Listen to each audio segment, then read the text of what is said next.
how crazy would it be if I was able to grow a photography side hustle from $0 to $100,000 in 3 short months?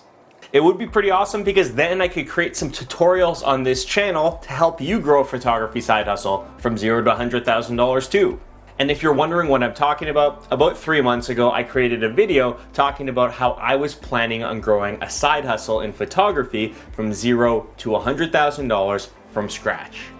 And spoiler alert, I'm not there yet. But I will be updating you on my progress and sharing some tips that I've been learning along the way on my journey. I'll even share some pictures that I've taken so far. So, making 100K as a freelance photographer. You're probably wondering why I decided to go after that. Well, to be honest with you, it all came from my passion for creating videos on this YouTube channel. Over the years, I've really been enjoying learning how to use all the gear, buying new gear, and just the whole creative process. It's really been one of the best hobbies I've picked up, and photography, or a love for photography, has kind of been brewing because of that.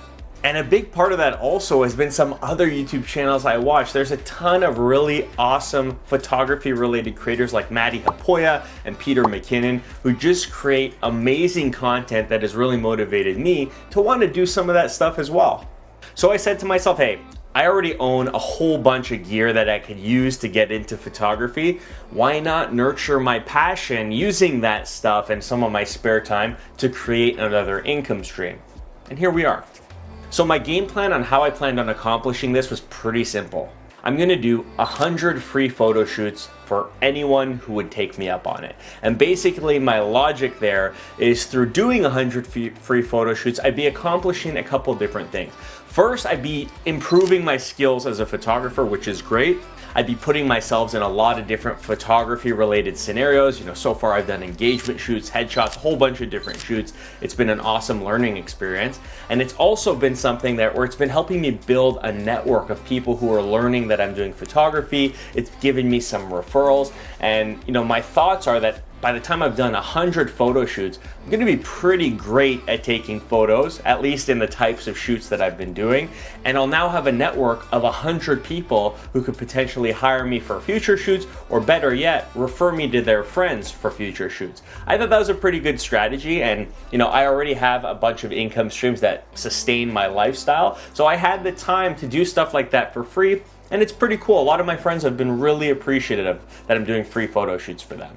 So since I posted that first video, it's been about 3 months, I've done about 10 shoots. Primarily I've been doing corporate headshots, but I've done an engagement party, I've done a bunch of events at people's houses, I've done a couple real estate shoots. It's been a pretty fun learning experience, and in that time I've learned quite a few things that I'm going to share with you if you're interested in creating a photography side hustle that I think might be really helpful.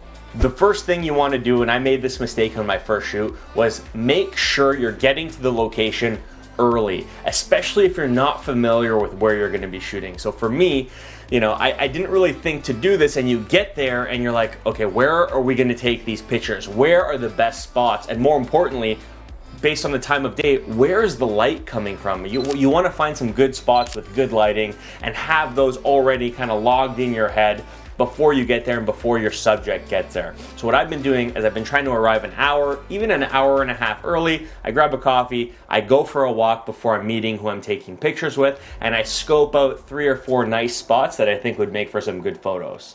The second thing I learned that you might want to consider if you're starting a photography side hustle is to figure out whether or not you might need a helper, especially if you're shooting outdoors. So a couple of the shoots that I've been doing have been headshots outdoors with varying light. So one thing I've been using is a big circular reflector to reflect light onto my subject's face.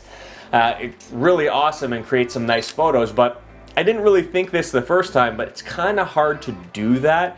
Take the picture with one hand and, you know, hold this massive reflector off to the side if you don't have help. So if you're using things like that, it really helps to have someone coming along who's not going to be in the photos and isn't going to be taking the photos to help you set up stuff like this. It's also super helpful to have someone with you if you have a ton of gear, you have a bunch of stuff to carry. It makes life a whole lot easier. The third really important thing that I learned, and luckily this one hasn't bit me yet, is to make sure you have enough batteries. So for your camera, that's obvious, but if you start using an external flash, I realized this during my first shoot, they absolutely eat battery at a way faster rate than your camera would. You know, after I thought about it, you know, it seems super obvious, but I wasn't really thinking about that in the moment. So make sure you're bringing a ton of spare batteries. If it's a flash that uses AA or something like that, buy a bunch from the store before you head out. If not, get a spare or two of the OEM battery that the manufacturer produces. It'll be a lifesaver. This fourth one is also one that I've done as a contingency, but in the event that this becomes important, you know, it sounds like a terrible situation, and it's to bring extra memory cards. So my biggest fear, especially I only have one camera, is I go out, start taking photos, and one of my cards dies. If that happens an hour or 2 hours into a shoot, you could be losing hundreds of photos, and if it's an important life event for the person you're taking photos of, that's not so good. So what I tried to do is I bought like 5 different 16 gigabyte SD cards. I have one in the camera, a bunch in the bag, and every like 20-30 minutes I just pop it out and swap a new one in.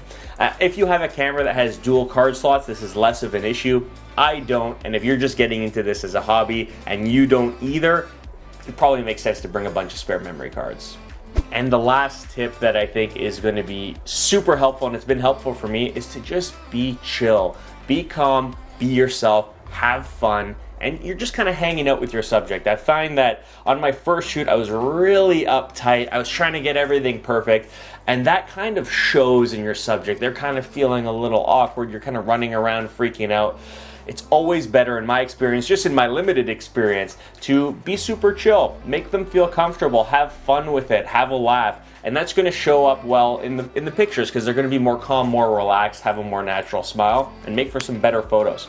Anyways, that's my update on my 0 to 100K photography journey as a side hustle. I haven't made any money yet because, as I said in my last video, my goal and my game plan here is to do 100 free photo shoots as a learning experience and a networking experience before I start considering photography as a true, you know, income generating side hustle. So let me know your thoughts down below. Is this a side hustle that, you know, you think you might be able to pick up with whatever else you're working on? Let me know. It's something that I've been doing and I've really been enjoying it. So thanks so much for watching, and until next time, cheers.